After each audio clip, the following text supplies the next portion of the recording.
پس از ملاقات و مذاکرات سطح عالی مراسم امضای سندهای دوجانبه برگزار شد که ضمن آن 16 سند نو همکاری بین دولتی و بین حکومتی و میان ساختارهای گوناگون تاجیکستان و روسیه امضا و تبادل کرده شدند. زیر اظهارات مشترک پرزیدنت جمهوری تاجیکستان و پرزیدنت فدراسیون روسیه درباره تعمیق مناسبت‌های شریکی استراتژیکی و همپیمانی تاجیکستان و روسیه، سران دو دولت محترم امامعلی رحمان و محترم ولادیمیر پوتین امضا گذاشتند.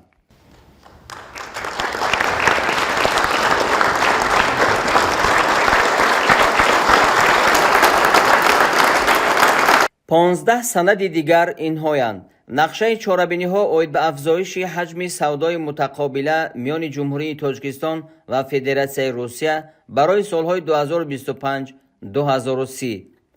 سازشنامه سرمایه‌گذاری میان حکومت جمهوری تاجیکستان و کنسورسیوم گروه شرکت‌های BTK اوید به عملی‌سازی لایحه تشکیل کلاستر صنعت سبک گروه شرکت‌های BTK در جمهوری تاجیکستان. سازشنامه میان جمهوری تاجیکستان و فدراسیون روسیه درباره مقام حقوقی نمایندگی‌های مقامات صلاحیت‌دار اوید به مسائل کارهای داخلی و مهاجرت در جمهوری تاجیکستان و فدراسیون روسیه. سازشنامه میان حکومت جمهوری تاجیکستان و حکومت فدراسیون روسیه درباره معاینه طبی شهروندان جمهوری تاجیکستان برای وارد شدن به حدود فدراسیون روسیه با مقصد عملی نمودن فعالیت مهنتی. پروتکل درباره وارد نمودن تغییرات به سازشنامه میان حکومت جمهوری تاجیکستان و حکومت فدراسیون روسیه اوید به جلب متشکلانه شهروندان جمهوری تاجیکستان برای عملی نمودن فعالیت مهنتی موقتی در حدود فدراسیون روسیه از 17 اپریل سال 2019. سازشنامه درباره همکاری میان گواردیای ملی جمهوری تاجیکستان و خدمات فدرالی قشون‌های گواردیای ملی فدراسیون روسیه.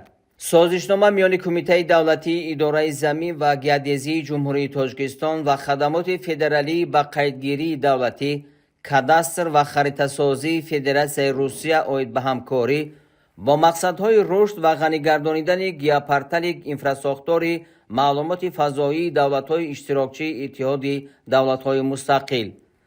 خریطه راه اوید به همکاری‌ها در سمت نقلیات برای سال‌های 2025-2030 میان وزارت نقلیات جمهوری تاجیکستان و وزارت نقلیات فدراسیون روسیه. یادداشت تفاهم در سمت مبارزه بر ضد وبا میان وزارت تندرستی و حفظ اجتماعی اهالی جمهوری تاجیکستان و خدمات فدرالی نظارت اوید به حفظ حقوق استعمال کنندگان و نیکوحوالی انسان فدراسیون روسیه. یادداشت تفاهم میان کمیته اوید به تحصیلات ابتدایی و میانه کسبی نزد حکومت جمهوری تاجیکستان و وزارت معارف فدراسیون روسیه اوید به همکاری در ساحه تحصیلات میانه کسبی، تعلیم کسبی داخلدار علاوگی و تعلیم کسبی. خریطه راه میان وزارت صنعت و تکنولوژی‌های نو جمهوری تاجیکستان و کارپوراسیون دولتی انرژی اتمی روساتم اوید به تطبیق سنجش پیش از لایحه‌ای رادیاسیونی و تحقیقات پرتوگاه دهمای در جمهوری تاجیکستان و تهیه اساسهای مالیوی اقتصادی به ضررگردانی آن. یادداشت تفاهم میان خدمات نظارت دولتی تندرستی و حفظ اجتماعی اهالی جمهوری تاجیکستان و خدمات فدرالی نظارت در ساحه تندرستی فدراسیون روسیه. یادداشت تفاهم میان خدمات علاقه نزد حکومت جمهوری تاجیکستان و خدمات فدرالی نظارت علاقه تکنولوژی‌های اطلاعاتی و کمونیکاسیون عمومی فدراسیون روسیه اوید به مسائل استفاده اسپکتر رادیو بسامد، مقاومت به پهنشوی اطلاعات و یا ذخیره‌های اطلاعاتی غیرقانونی در شبکه اینترنت، مقاومت به زنگ‌های قلابی هنگام رسانیدن خدمات رسانی‌های علاقه. سازشنامه سرمایه‌گذاری میان حکومت جمهوری تاجیکستان، کارخانه واحد دولتی کارگاه ماشینه‌سازی نزد وزارت صنعت و تکنولوژی‌های نو جمهوری تاجیکستان و شخص حقوقی وکالتدار فدراسیون روسیه اوید به تأسیس پارک صنعتی تاجیکستان و روسیه. سازشنامه همکاری میان اگنتی خدمت دولتی نزد پرزیدنت جمهوری تاجیکستان و اکادمی روسیگی خوجگی خلق و خدمت دولتی نزد پرزیدنت فدراسیای روسیه